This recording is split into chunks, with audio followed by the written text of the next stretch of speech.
Welcome, everybody. This is your Lord and Saint Bepis, and welcome to our newest series. This is going to be a very in-depth guide on how to play Crusader Kings 3. I've had this series in the works for a while now. I've got it to a point where I feel I'm ready to start releasing these one at a time. It's a lot... this is an introductory episode, so it's going to be much shorter than the other episodes. But this is just to kind of get a feel for what this series is going to be. Basically, I'm going to go very in-depth on starting your first campaign and every single system, or as many as I can fit in in the game. So we're going to be covering stuff like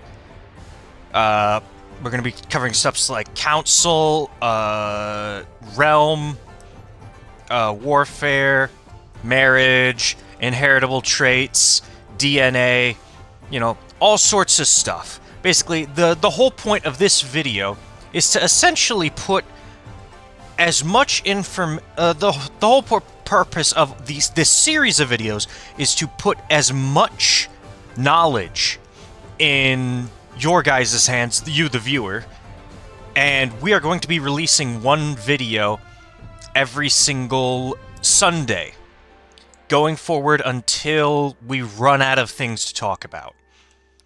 So, this is going to be a little bit more of an instruction stuff rather than the gameplay I've been doing previously.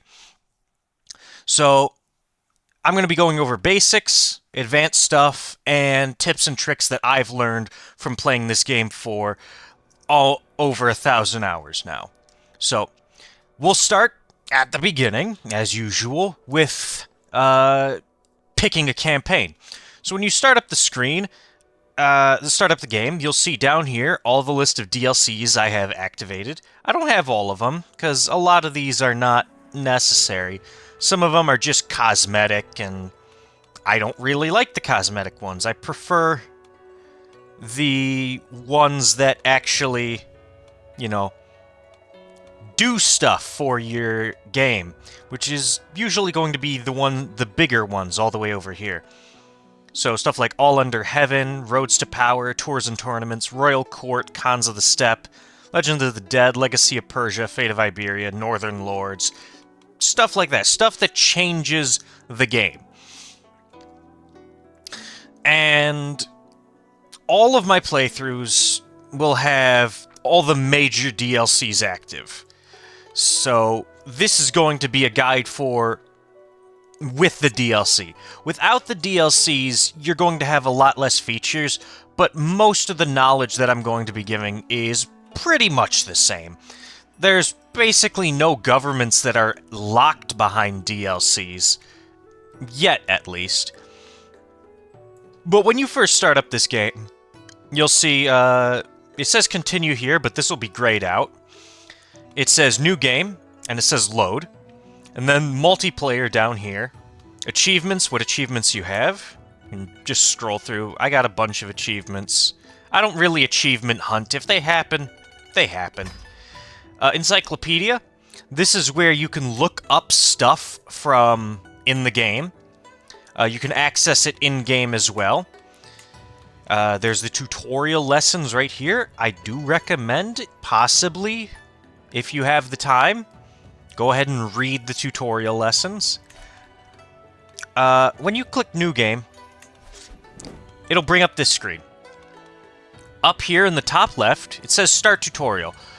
If I remember correctly, the game will say you should play the tutorial if you haven't played this game before. What the tutorial does is that the tutorial starts you in... I believe if we go to this bookmark... No. One of the bookmarks here, on the side, here. This is who you will start as in the tutorial. It is Petty King Murshad, the Duke of Munster, in Ireland. Now, if you don't want to play the tutorial, because what the tutorial does is it starts you off on easy difficulty, which is down here at the bottom of the screen. It'll start you on easy difficulty. I usually play on normal. I sometimes play on the harder difficulties, but doesn't really matter. It starts you on easy or very easy. I forget which one. And what you have to do there is basically follow the guidelines that the tutorial will pop up, and it gives you a bonus to how much money you start with, which will get covered later, and it gives you a bonus to your army, which will also be covered in another video. I want to keep the videos basically coherent. I don't want to start talking about one thing and then halfway through switch over to another thing. This is just going to be setup. How to set up your game. There's all these bookmarks with people you can choose in various parts of the world. Let me just click through these real quick. But there's also 3 bookmarks at the top. These are your start dates. These are pretty important.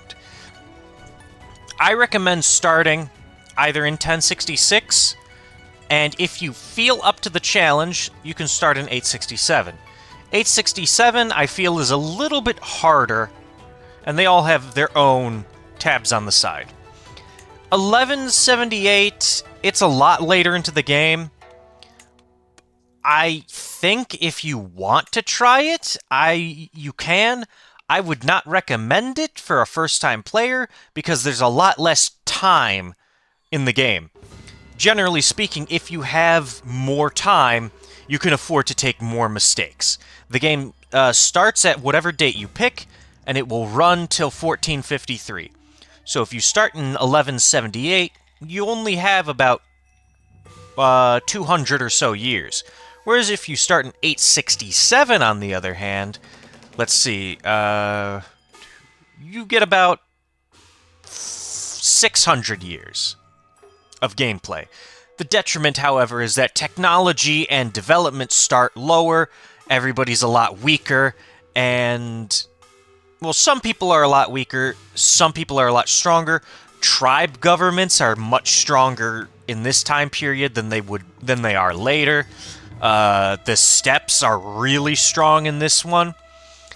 If you've been watching my Crusader Kings series, you would know how strong the steppes are. I have 2 series where I play Crusader Kings. The first one, we play in the steppes, and the second one, we're being threatened by the steppes. But if you choose to... I recommend 1066, Rags to Riches bookmark on the side here, Petty King Murshad. This is, I think, the bog standard way you can do it. However, if you don't want to play as Petty King Murshad, there are 2 other places that you can play as. The other one is in 867. Well, they're both in 867. I recommend, under the Wrath of the Northmen bookmark, you can play as Earl Alfred of Wessex. I like him as a very advanced start. If you think you're up to the challenge, if you've played through the tutorial before, play Alfred the Great. It will give you a very strong starting character, a very good position to be in, or a solid position to be in. And it gives you a good amount of area to expand into with very little danger, so to speak. I also recommend playing as one of these 3 right here, or 3 or 4 right here, in the same bookmark.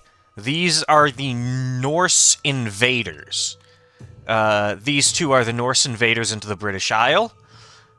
The Duke of Denmark, I can't pronounce that. Sedgeland. I said that wrong. Or the Duke of Upland. Both of these characters are very easy to expand with, and basically start playing what is essentially more militant way of starting the game. by expanding in your immediate area, conquering your neighbors, and creating your own kingdom.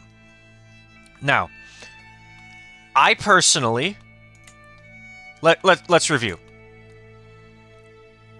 Number one choice, if you have no idea how to play the game, you're not familiar with Crusader Kings as a series, this is your first time playing a grand strategy game, you have no idea what's going on, play the Duke of Munster.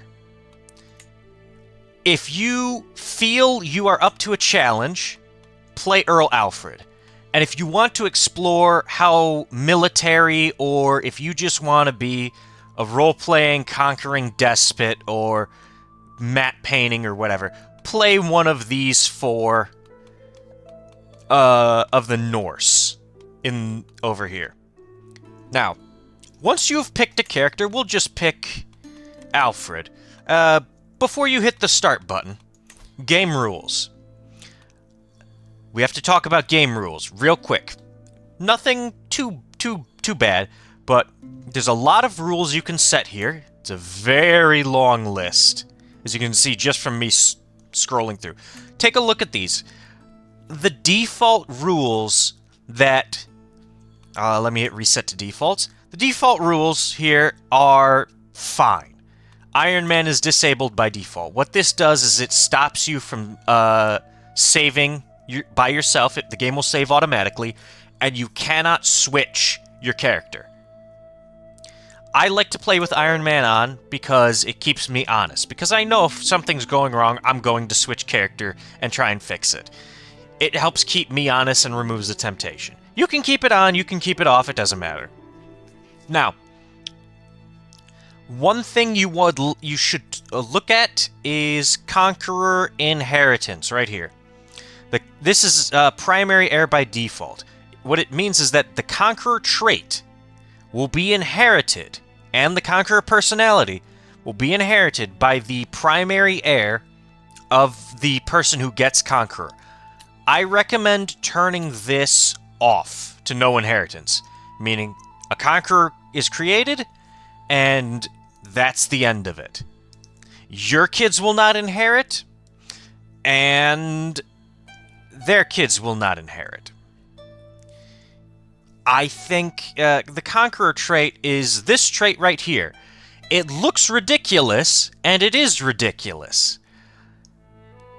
Turn off the inheritance. It will save you a ton of pain, especially for a first-time player. You can experiment with inheritance after you've played with this turned off and gotten a feel for the game.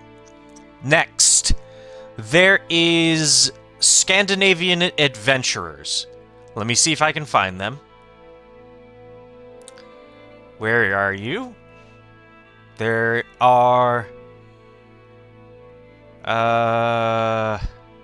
where are you? It's somewhere in here. Is it at the top? Did I miss it? Okay. I can't quite seem to find it. Where are you? Come on. Okay. They're in here. There is... It's called Scandinavian Adventurers. Right here. Scandinavian Adventurers. Right next to Hungarian Migration, Domain Limit, Seljuk Invasion. It's right at the bottom before the some of the DLCs. These ones are DLC only. You only get these ones if you have these specific DLCs enabled. So it's right above there. Scandinavian Adventurers will try to target Russia and the North Sea. That means the North Sea is where, right around Denmark and Sweden. They will try to target the Russia area, which is, I think, modern day. It's no, not Leningrad. St. Petersburg, down to Novgorod, which is near Chernobyl, near Ukraine. So that area over there in Russia, and they will also target Ireland, Scotland, and Britain. I recommend turning this to 10 years, occasional. What this does is, instead of the Norse trying to invade you, Russia, and the North Sea every 5 years, they will go 10 years. Generally speaking, this is just to help you as a new player. They usually have a very strong army, but their army can be maneuvered around and taken out if you know what you're doing. I recommend that you turn this to 10 years just so you have a little bit extra leeway on time. They seem very challenging, and they can be, but once you actually fight them a couple times, you may change your opinion on it. You might want to turn this off or to rare. Personally, I keep it on frequent or occasional, depending on where I am in the world. If I'm off in the Middle East or China, I turn it on to occasional. If I'm actually playing in the affected areas, I turn it either to apocalyptic or frequent, just to give myself a little bit of extra challenge. You hit apply, it applies those, and then you just press start. Now, because we have Iron Man enabled, we need to name our save file. This is my save file for our current YouTube series. And I also have a couple of other save files, which are from previous versions, which I'm not even going to get involved in. But, yeah, I played with friends, testing stuff here.